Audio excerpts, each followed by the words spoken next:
बहुत धन्यवाद। सबको नमस्कार।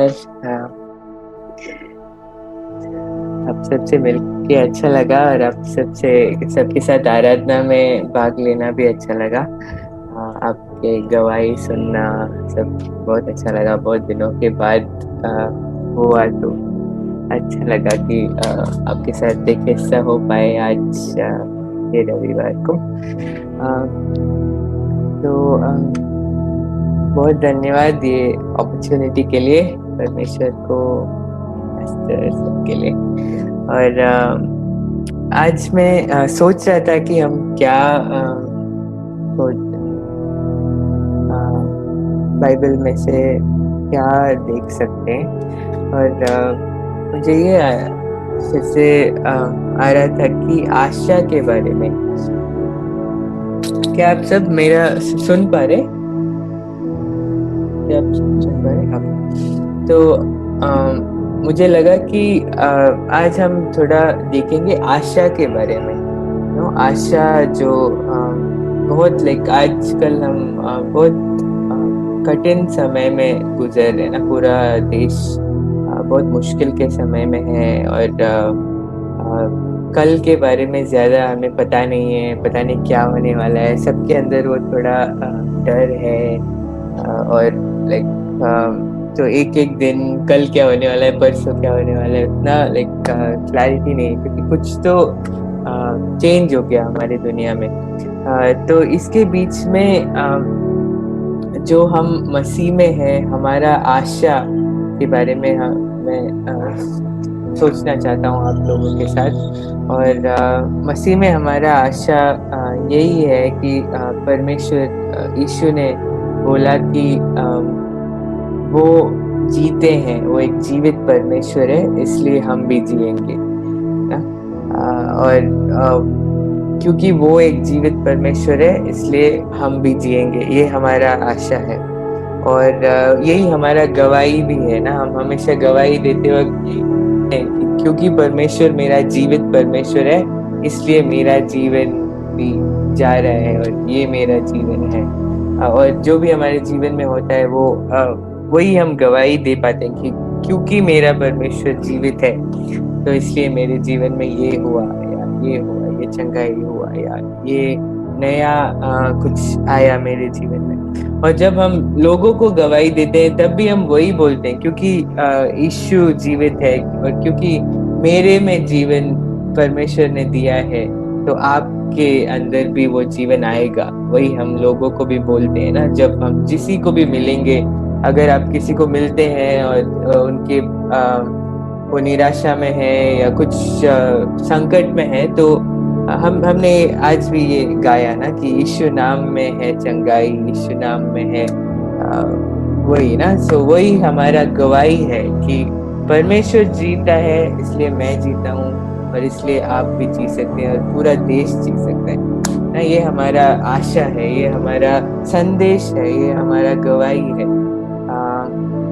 हाँ, तो ये हम सब जानते हैं। और मुझे पक्का पता है कि आप लोग अपने जिंदगी में ये इसका अनुभव भी कर रहे होंगे ना। एक एक दिन या आप अनुभव कर रहे होंगे कि किस तरीके से परमेश्वर कुछ नया आपको देता है या चंगाई देता है या एक संकट से निकालता है, या ऐसे हम बहुत परमेश्वर का अनुभव करते हैं। मैं आज लेकिन एक चीज देखना चाहता हूँ। मैं आज स्वर्ग के बारे में देखना चाहता हूँ, क्योंकि हमारा जो आशा है वो ये है कि परमेश्वर का जीवन जो है वो हमारे आज की जिंदगी में बहुत सारा नया छुटकारा लाता है, चंगाई लाता है, वो सब लाता है।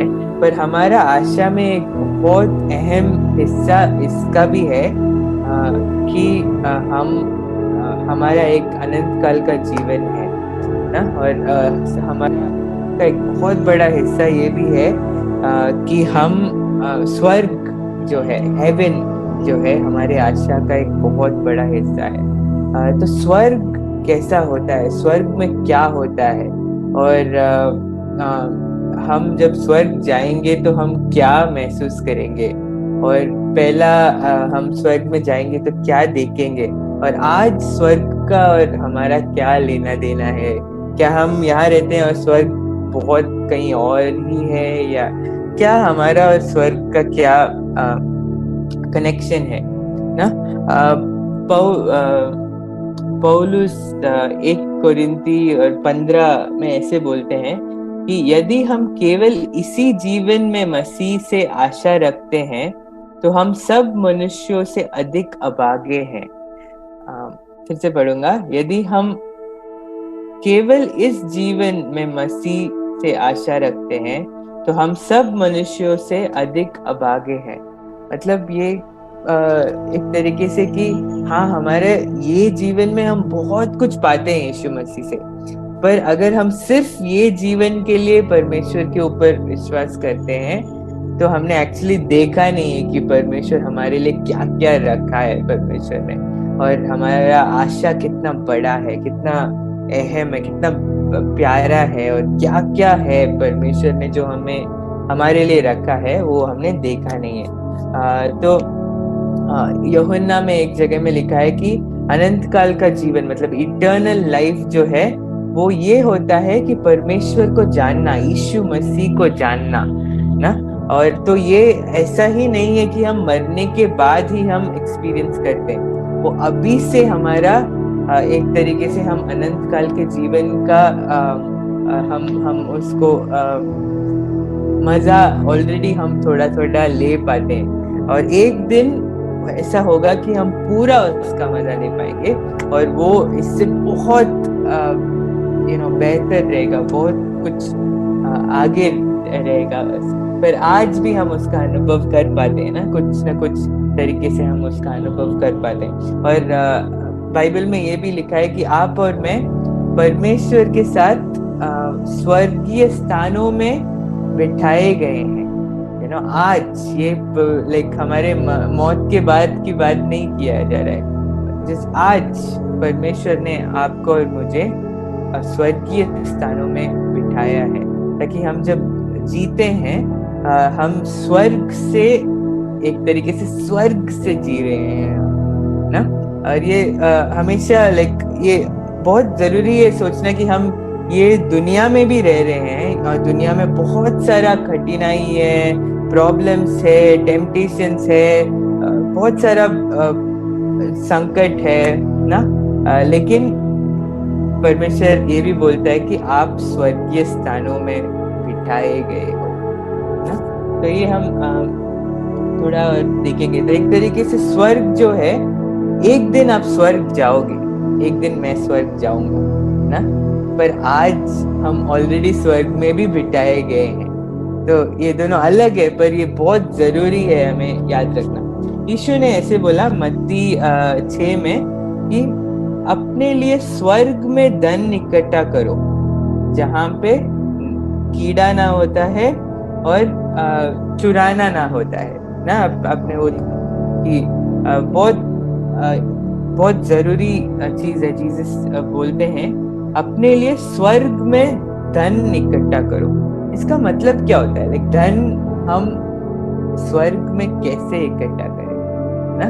और लाइक हमें पता है कि क्या बोल रहे हैं यीशु की हम हमारे जीवन में यहाँ पे कुछ हम बना के रखते हैं और कोई आके चोरी करके ले जाता है, या फिर वो खराब हो जाता है, या फिर कुछ ना कुछ हो जाता है ना, कीड़े पड़ जाते हैं जैसे इसमें लिखा है।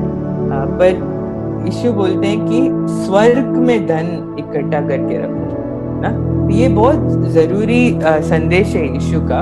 और आजकल के दिन में हमें ये सोचना चाहिए कि स्वर्ग में धन इकट्ठा करने का मतलब क्या है, और स्वर्ग क्या है, स्वर्ग क्या है, और क्या होगा स्वर्ग में, और हम क्या देखेंगे हम जब स्वर्ग जाएंगे।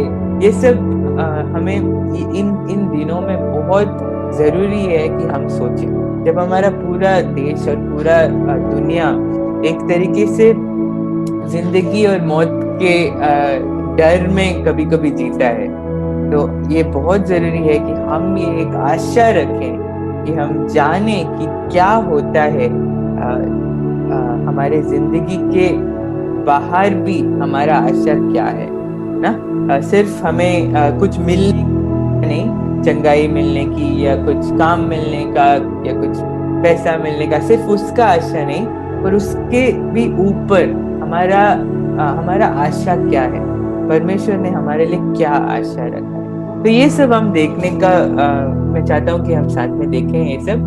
तो इसके लिए मैं एक आपको ले जाना चाहूंगा प्रकाशित वाक्य उसका 4था अध्याय। ठीक है, तो हम आज बहुत सारा पैसेजेस पढ़ेंगे। ठीक है, तो प्रकाशित वाक्य उसका 4था अध्याय हम पढ़ेंगे।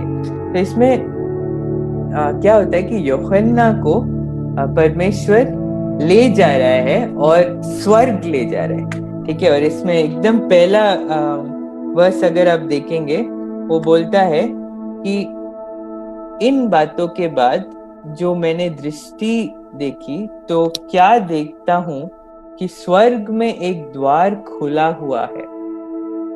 ओके, मैं फिर से पढ़ूंगा। इन बातों के बाद मैंने दृष्टि देखी तो क्या देखता हूं कि स्वर्ग में एक द्वार खुला हुआ है। ये बहुत प्यारा सा चीज है जो हमें हमारे दिल में हमेशा रखना है। यूहन्ना को परमेश्वर ने दिखाया कि स्वर्ग का द्वार खुला है ना। ये बहुत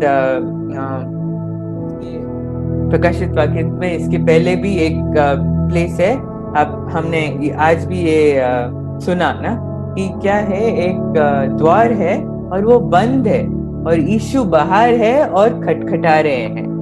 पर यहाँ पे ना वो भी हमारे जीवन में हुआ है। पर इसके बाद यूहन्ना को परमेश्वर ये दिखा रहे हैं कि स्वर्ग में एक द्वार खुला है। ओके, तो आप जानते हैं कि आदम और एवाल जब एदेन में थे और जब उन्होंने पाप किया, जब वो वहां से बाहर भेजे गए थे, तो परमेश्वर ने वहां पे एक स्वर्गदूत को रखा और एक तलवार को रखा जिस तरीके से जिससे वो कभी अंदर नहीं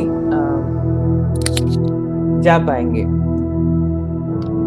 क्या सब लोग मेरा आवाज सुन पा रहे हैं? लो है क्या? थोड़ा लाउडली बात करूंगा। Thank you. तो आप जैसे आदम और एवाल को एक क्लियरली एक तलवार आ गया था जिसकी वजह से वो कभी अंदर नहीं जा पाए ना।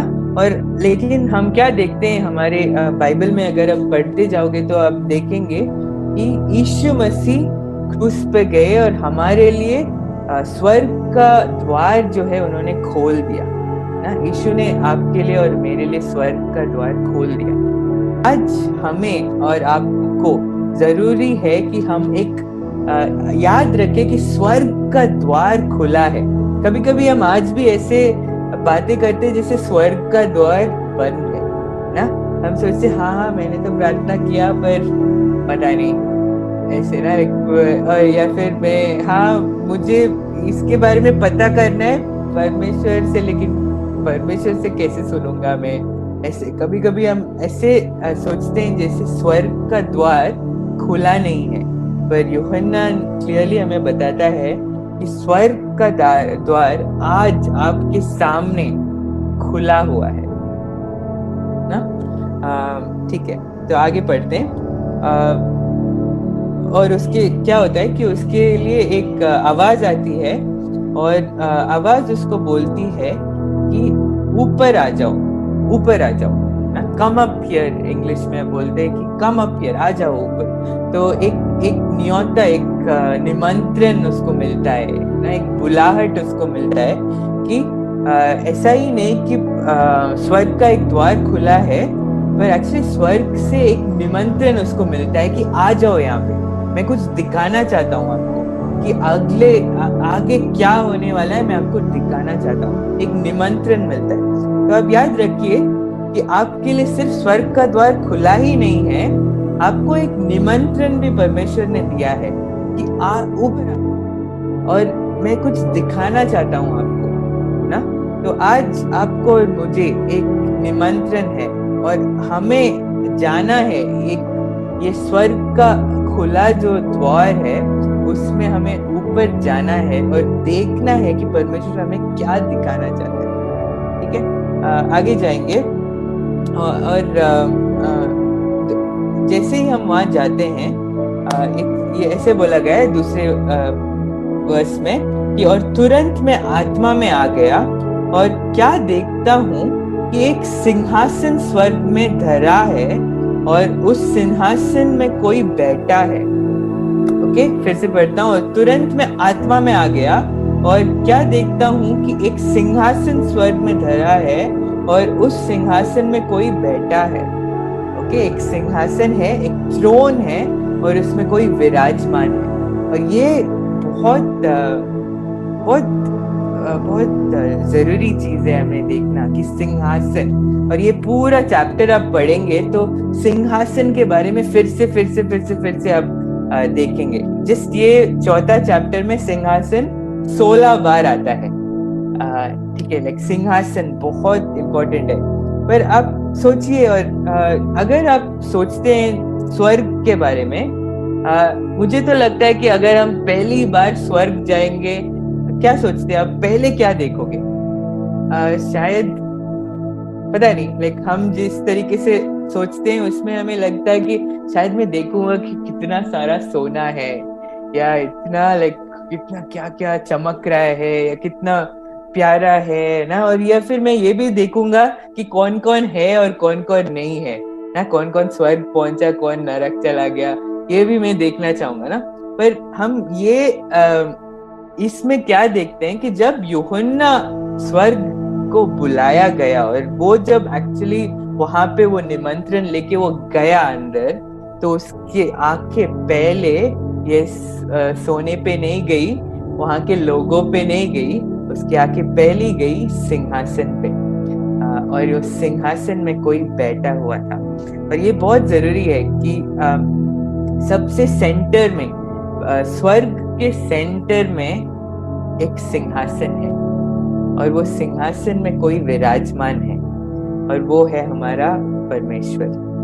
कि ये बहुत जरूरी है कि हम कभी कभी क्या हो जाता है कि हम आज हमारे जीवन में, आप अपने घर में ऐसे थोड़ा मुड़ के देखिए, कहीं आपको सिंहासन नजर आ रहा है? नहीं ना, सिंहासन कहीं नहीं नजर आएगा आपको। पर आपके और मेरे जीवन में एक सिंहासन है, अभी आज भी है, जो आप और मैं देख नहीं पाते हैं। एक इनविजिबल थ्रोन है और पूरे इतिहास में और सारे लोगों के जीवन में एक ऐसा सिंहासन है जो दिखता नहीं है। और परमेश्वर जो सिंहासन में बैठे हुए हैं, और भजन संहिता में ऐसा लिखा है कि पूरा दुनिया मेरा है ना, पर एक सिंहासन में परमेश्वर बैठे हैं, वो राजा हैं। पर कभी कभी बहुत सारे लोगों को और कभी कभी हमें भी नहीं दिखता। हमें लगता है कि मैं ही राजा हूँ ना, हमें लगता है कि मैं ही सब कुछ करता हूँ ना। हमें लगता है या फिर कि हाँ, ये महाराष्ट्र के चीफ मिनिस्टर ये हैं और देश के प्रधानमंत्री ये है और ये है राजा ना। हमें ऐसे लगता है क्योंकि ये हमें दिखाई देते हैं ना, ये हमारी टीवी में आके बातें करते हैं, या फिर ये सब ना हम इनको हमारे आंखों से देख पाते हैं। पर ये जो यूहन्ना को रेवलेशन मिल रहा है, इसमें से हमें क्या सीखना है कि आपके और मेरे जीवन में एक सिंहासन है जहाँ पे परमेश्वर बैठे हैं। और ये सिर्फ हमारा और आपका चुनाव ये है कि हम ये सिंहासन को देखते हैं कि नहीं। ठीक है, सिंहासन में परमेश्वर बैठे हैं। अगर मैं नहीं देखता हूँ, इसकी वजह से परमेश्वर सिंहासन से नहीं जाने वाले ना। परमेश्वर सिंहासन में बैठे हैं, तो एक सिंहासन, स्वर्ग में एक सिंहासन है और वही हमारे आंखें पहले जाते हैं और वो सिंहासन में परमेश्वर विराजमान है। और पूरे बाइबल में आप देखेंगे तो ये सिंहासन आप फिर से देख पाएंगे। भजन संहिता 2 में आप देखेंगे, भजन संहिता 2 और 4 में लिखा है कि किंतु मेरा स्वामी स्वर्ग का राजा उन लोगों पे हंसता है ना। और ये क्या बोल रहे हैं, जैसे बहुत सारे देशों के राजाएं ना ऐसे लाइक सोच रहे हैं कि हम ऐसे करेंगे और लोगों को ऐसे मार डालेंगे और ऐसे करेंगे, बहुत सारा लाइक चाल, बहुत सारा उनका प्लानिंग हो रहा है, स्कीमिंग हो रहा है। और उसके बीच में दावीद बोलता है कि मेरा स्वामी स्वर्ग का राजा उन लोगों पर हंसता है ना। ये एक आप देख पा रहे हैं, दावीद जो है उसने वो सिंहासन को देखा जो बहुत सारे लोग देख नहीं पाए, पर उसने देखा।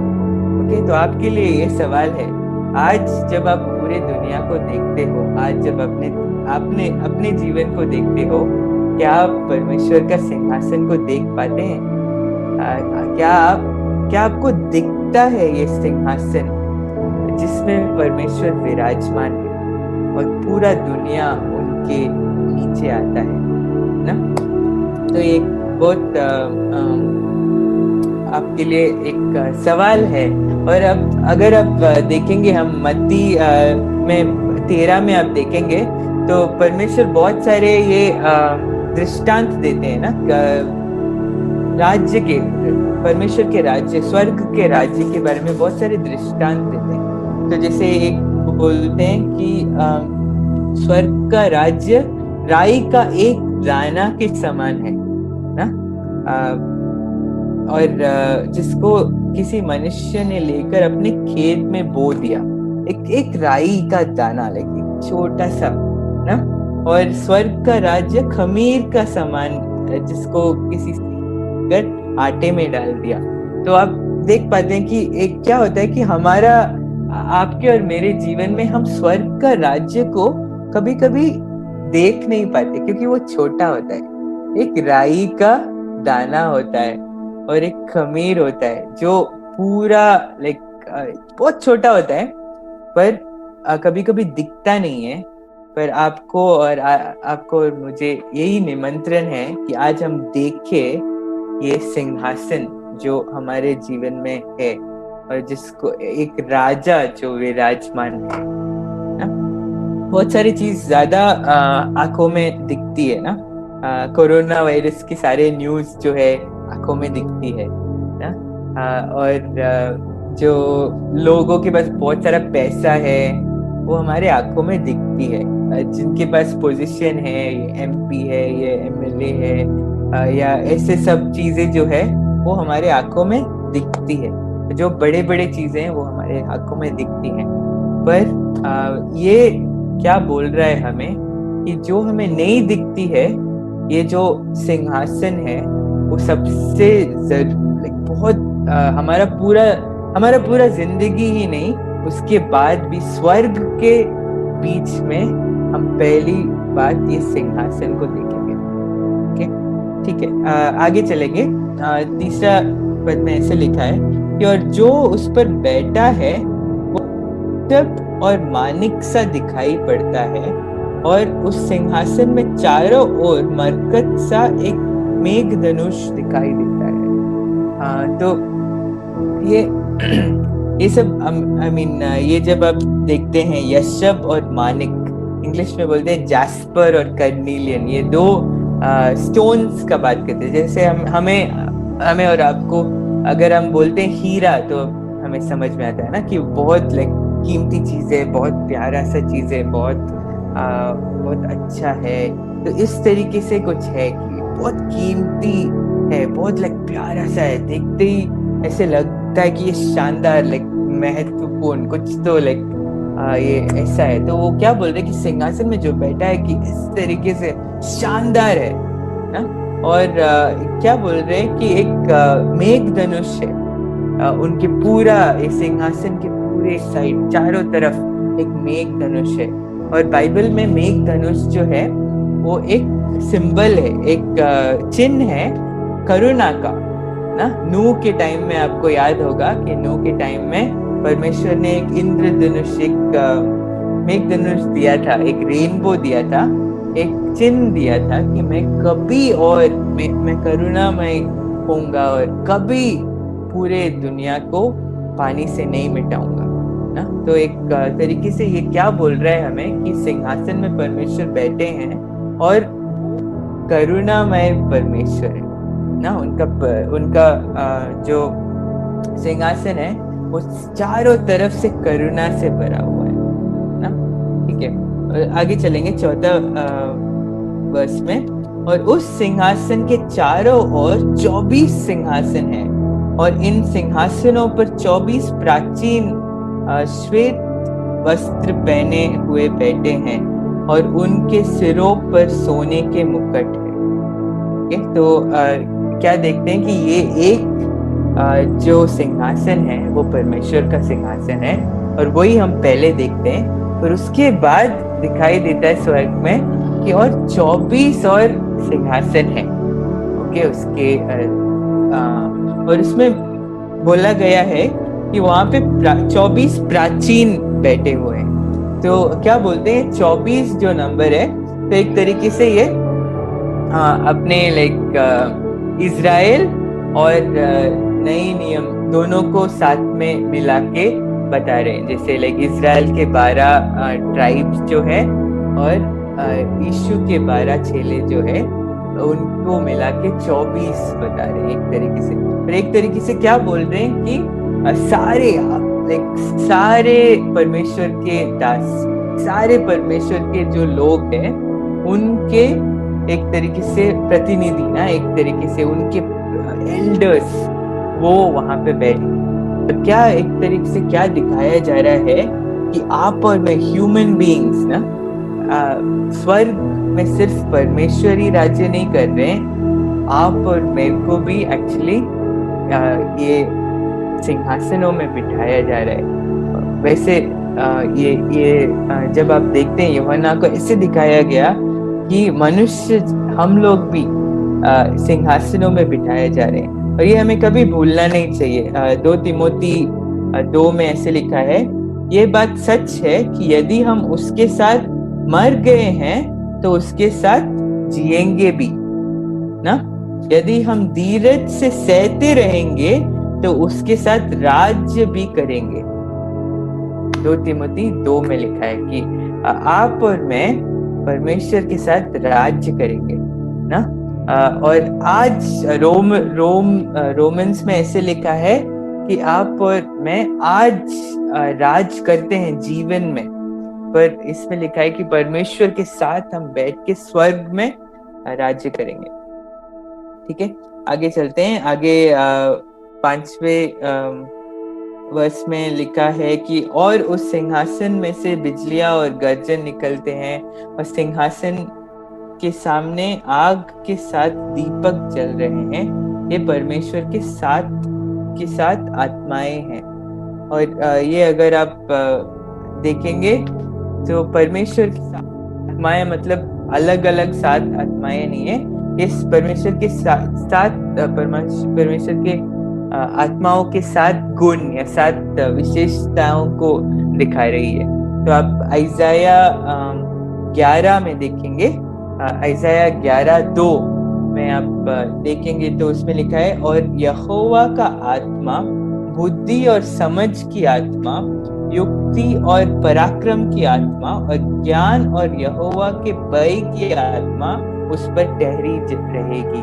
तो ये इसमें आप देखेंगे कि 7 जो गुण है उसमें आती है ना। तो ये उसको बताता है। तो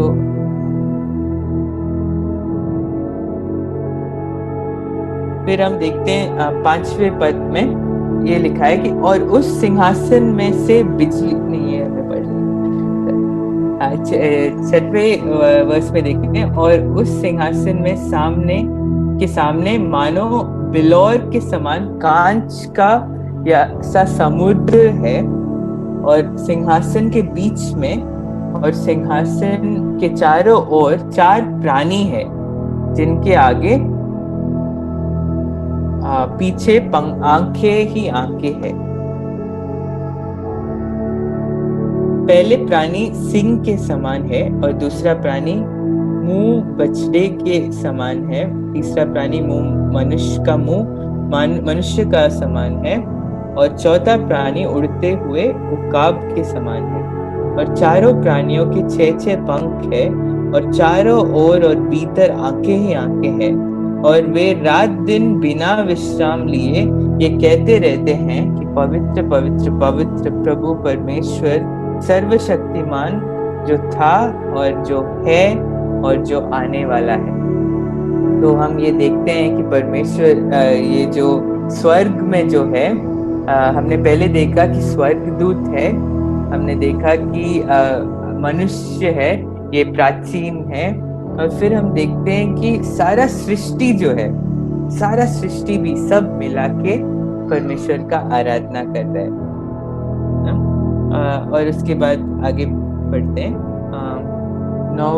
9वें पद से, और जब वे प्राणी उसकी जो सिंहासन पर बैठे हैं और जो युगानुयुग जीवता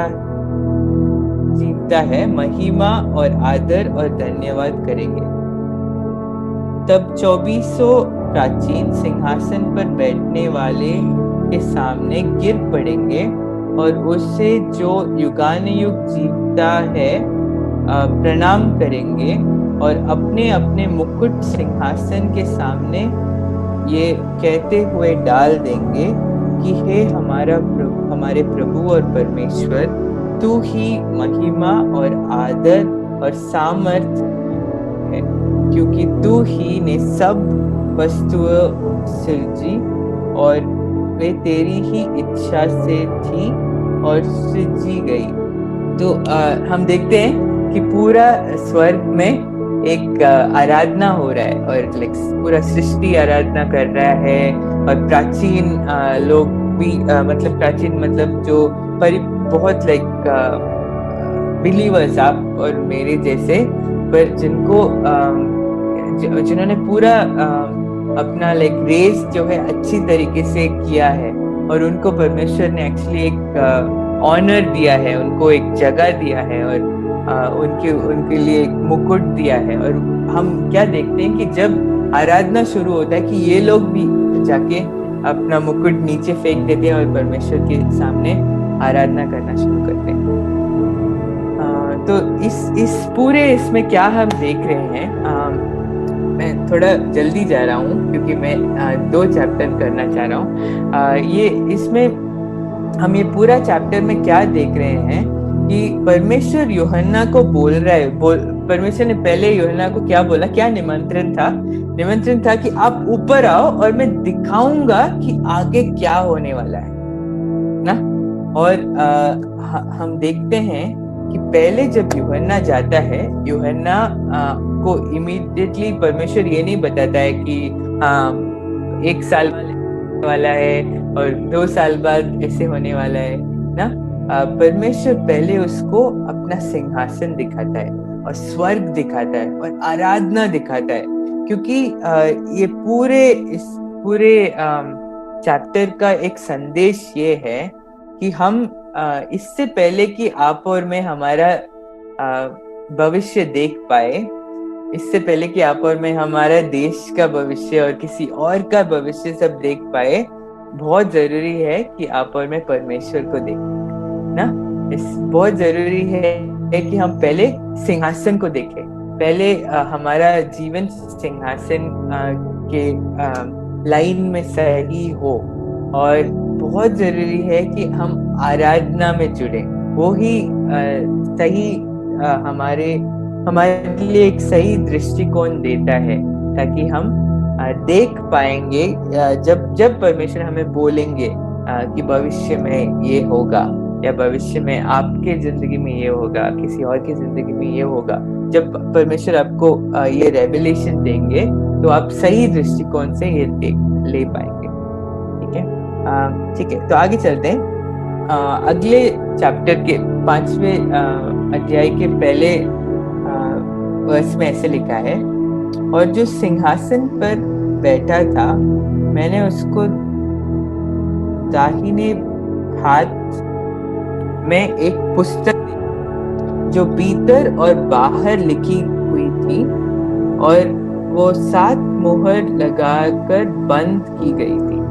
तो एक तरीके से ये उन दिनों में जिस तरीके से विल लिखते थे, मतलब अगर आप बहुत अमीर आदमी हैं और आपके पास बहुत सारा धन है और आप अपने बच्चों को एक विल लिख के दे के जाने वाले हो ना, कि ये घर मैं मेरे बेटे को दूंगा, ये घर मेरे बेटी को दूंगा, तो आप क्या करेंगे, ये सारा चीज एक इसमें लिख देंगे और फिर आप मोहर लगा के इसको सील कर देंगे ताकि कोई भी नहीं खोल पाएगा।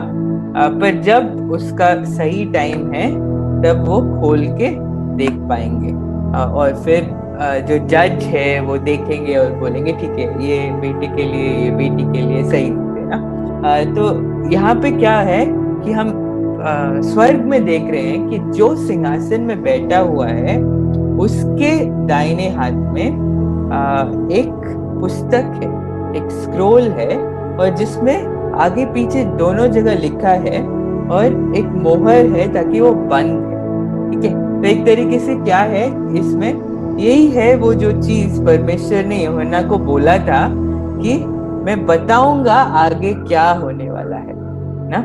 परमेश्वर ने यूहन्ना को बताया था कि आ जा यहाँ पे और मैं बताऊंगा कि आगे क्या होने वाला है। और अभी यूहन्ना देखता है कि सिंहासन में एक पुस्तक जो बंद है। ठीक है, तो फिर दूसरे वर्स में ऐसे लिखा है, फिर मैंने एक बलवंत स्वर्गदूत को देखा जो ऊंचे शब्द से ये प्रचार करता था कि इस पुस्तक के खोलने और उसके मुहरे तोड़ने के योग्य कौन है। ठीक है, इस पुस्तक के खोलने और उसके मुहरे तोड़ने का योग्य कौन है, और न स्वर्ग में, न पृथ्वी पर, न पृथ्वी के नीचे कोई उस पुस्तक को खोलने या उस पर दृष्टि डालने के योग्य निकला। कोई नहीं था। तो एक पुस्तक है जिसमें पूरा आपका, मेरा, सबका भविष्य और सब जो परमेश्वर से हमें पाना है सब कुछ है, पर ऐसा बोला गया है कि स्वर्ग में, ना स्वर्ग में, ना पृथ्वी में, ना पृथ्वी के नीचे कहीं भी कोई नहीं था जो योग्य था, जो योग्य निकला इसको निकलने का। ओके, और फिर ऐसे बताया गया चौथे वर्ष में यूहन्ना के बारे में, और मैं फूट फूट कर रोने लगा क्योंकि उस पुस्तक के खोलने या उस पर दृष्टि करने के योग्य कोई ना मिला। ओके, तो आप सोचिए, लाइक यूहन्ना जो है इतने बड़े, लाइक यूहन्ना ने बाइबल में बहुत सारा लिखा है, उन्होंने बहुत सारे कलीसिया बनाए हैं, और ये अब जब वो प्रकाशित वाक्य लिख रहे हैं वो बहुत बुजुर्ग है। कहीं उनको एक पैटमोस आइलैंड करके एक आइलैंड में डाल दिया गया, और तब वो ये दृष्टि देख रहे हैं ना, और उसमें जब वो देख रहे हैं और जब वो स्वर्ग में हैं तो ऐसे लिखा गया कि यूहन्ना फूट फूट कर रोने लगे क्योंकि उनको समझ में आया कि मैं इसको नहीं खोल पाऊंगा ना। उनको तब समझ में आया, उनको समझ में आया अपने आप के जो कमियां हैं उनको अच्छे से समझ में आया। तो एक चीज हम जब देखते हैं कि जब हम स्वर्ग को देखते हैं, जब हम सिंहासन को देखते हैं, जब हम स्वर्ग की आराधना को देखते हैं, तो हम सिर्फ परमेश्वर को ही नहीं देखते, तो हम अपने आप को भी देखते हैं ना। हम समझते हैं कि हम क्या बोलते हैं, हम सब कुछ नहीं कर सकते, या फिर हम सब कुछ नहीं जानते हैं, या हमारे अंदर इतना ताकत नहीं है कि हम अपने आप का उद्धार कर सके ना।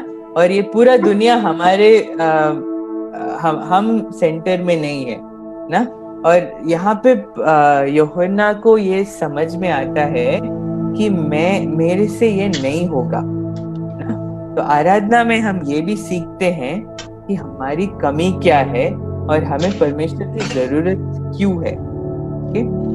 तो अगला ये लिखा गया कि तब उन प्राचीनों में से एक ने मुझे कहा, मत रो, देख यहूदा के गोत्र का वो सिंह जो दाऊद का मूल है, उस पुस्तक को खोलने और उसकी 7 मोहरें तोड़ने के लिए जयवंत हुआ है। ओके, तो क्या बोल रहे हैं, यीशु मसीह के बारे में बोल रहे हैं ना। यीशु मसीह को बोला जाता है कि the lion of the tribe of Judah, सिंह, यहूदा के गोत्र के सिंह जो है, और द रूट ऑफ डेविड।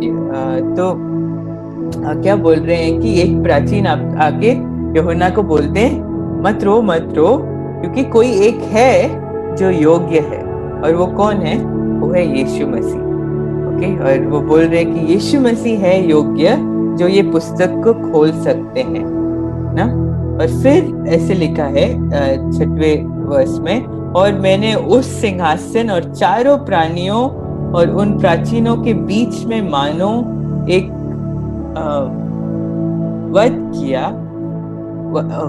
एक वध किया हुआ मेमना खड़ा देखा।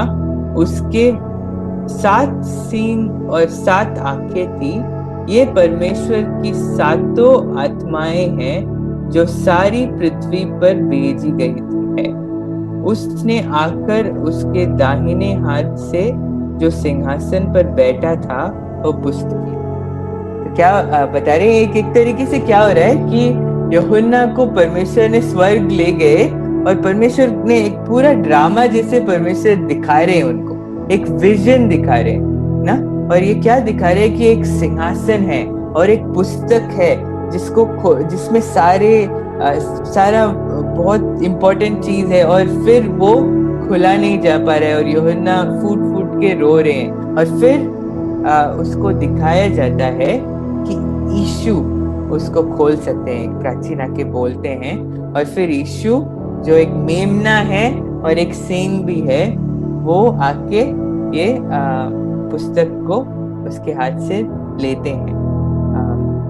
और फिर ऐसे लिखा है कि और जब उसने पुस्तक ले ली तो वो चारों प्राणी और 24 प्राचीन उस मेमने के सामने गिर पड़े, और हर एक के साथ में वीणा और धूप से भरे हुए सोने के कटोरे थे। ये तो पवित्र लोगों के प्रार्थनाएं थे। ओके, एक और चीज इसमें परमेश्वर यूहन्ना को दिखा रहा है, और आप और मुझे भी दिखा रहा है। वो क्या दिखा रहा है कि जब आप और मैं प्रार्थना करते हैं तो आपका और मेरा प्रार्थना कहाँ जाता है ना।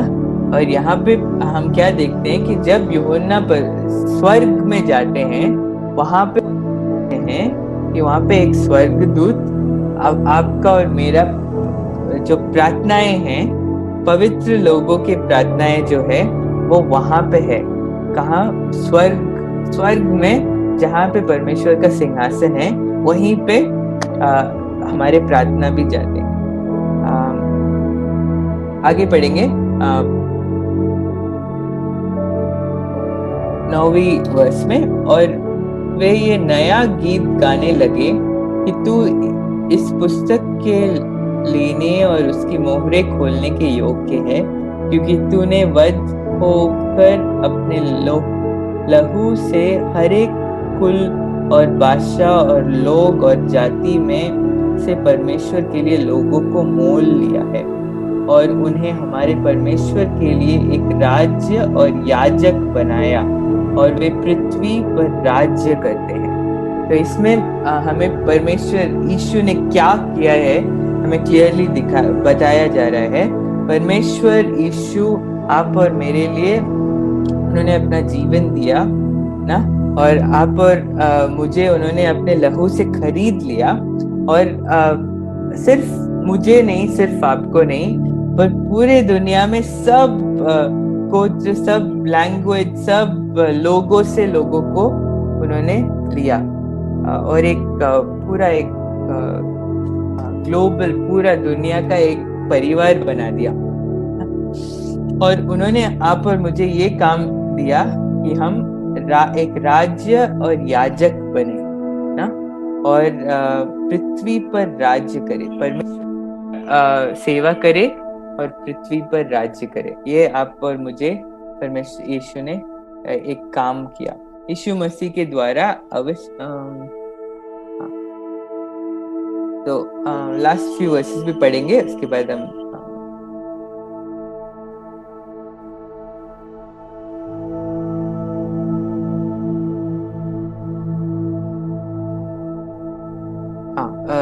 11वां वर्ष। और जब मैंने देखा तो उस सिंहासन और उन प्राणियों और उन प्राचीनों के चारों ओर बहुत से स्वर्गदूतों का शब्द सुना, जिनकी गिनती लाखों और करोड़ों की थी। और वे ऊंचे शब्द में कहते हैं कि वध किया हुआ मेमना ही सामर्थ और धन और ज्ञान और शक्ति और आदर और महिमा और धन्यवाद के योग्य है। फिर मैंने स्वर्ग में और पृथ्वी पर और पृथ्वी के नीचे और समुद्र की सब सृजी हुई वस्तुओं को और सब कुछ को जो उनमें है ये कहते सुना कि जो सिंहासन पर बैठे हैं उसका और मेमने का धन्यवाद और आदर और महिमा और राज्य युगानुयुग रहे। और चारों प्राणियों ने आमीन कहा और प्राचीनों ने गिरकर दंडवत किया। तो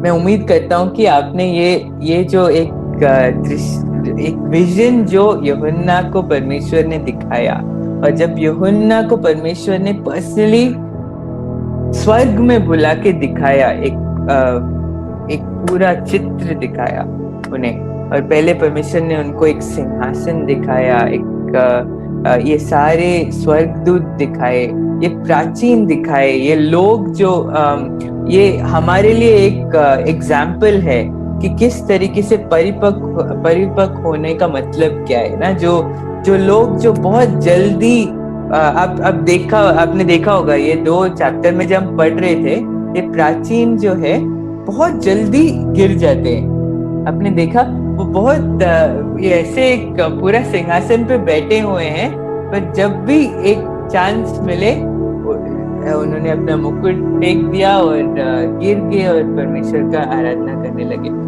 तो एक तरीके से ये हमारे लिए एक एग्जाम्पल है कि हम किस तरीके से एक मैच्योर पर्सन का एक एग्जाम्पल है कि हम बहुत जल्दी परमेश्वर को वर्शिप करते हैं। कुछ भी छोटे चीज में परमेश्वर का आराधना करते हैं, कुछ भी छोटे चीज में परमेश्वर के लिए को धन्यवाद देते हैं ना।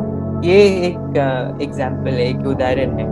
तो पूरा जो हमने आज 2 चैप्टर्स देखा, और मेरा हिंदी के वजह से आपको शायद मुश्किल हुआ होगा, पर आप जरूर जाके अपने बाइबल में ये दोनों भी पढ़ना और परमेश्वर से पूछना कि ये जो चित्र परमेश्वर ने यूहन्ना को दिखाया कि स्वर्ग में एक खुला हुआ द्वार, और ये निमंत्रण जो परमेश्वर ने उसको दिया, ये परमेश्वर आपको और मुझे भी आज दे रहा है।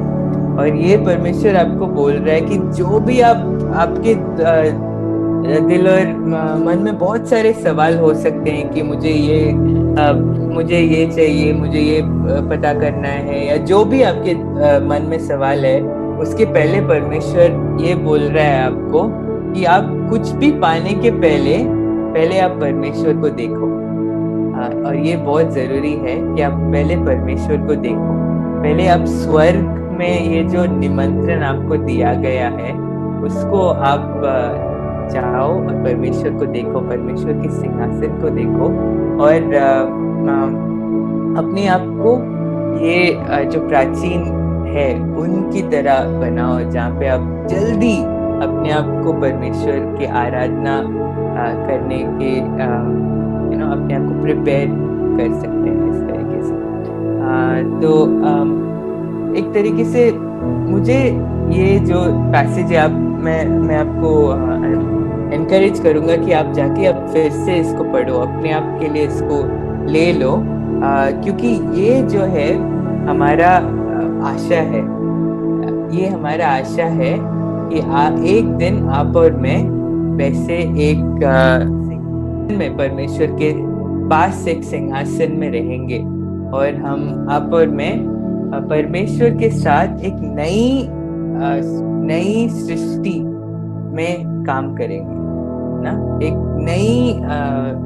नया स्वर्ग और नया पृथ्वी को जब परमेश्वर बनाएगा तो आप और मैं उसके साथ राज्य करेंगे। ये आपका और मेरा आशा है ना। तो जिस आज आज जब परमेश्वर ने आपको और मुझे ये दुनिया में रखा है, परमेश्वर चाहता है कि हम लोगों के पास ये आशा के साथ जाएं कि परमेश्वर जो है आज भी सिंहासन के ऊपर बैठा हुआ है और राज्य करता है। पूरा दुनिया उसके हाथों में है। और दुनिया का अंत कोई महामारी से नहीं होने वाला है। दुनिया का अंत तब होगा जब परमेश्वर अपने आप आएंगे और एक नया पृथ्वी और नया स्वर्ग बनाएंगे। ठीक है, तो आशा करता हूँ कि ये आपको एक एनकरेजमेंट रहा हो। परमेश्वर को धन्यवाद।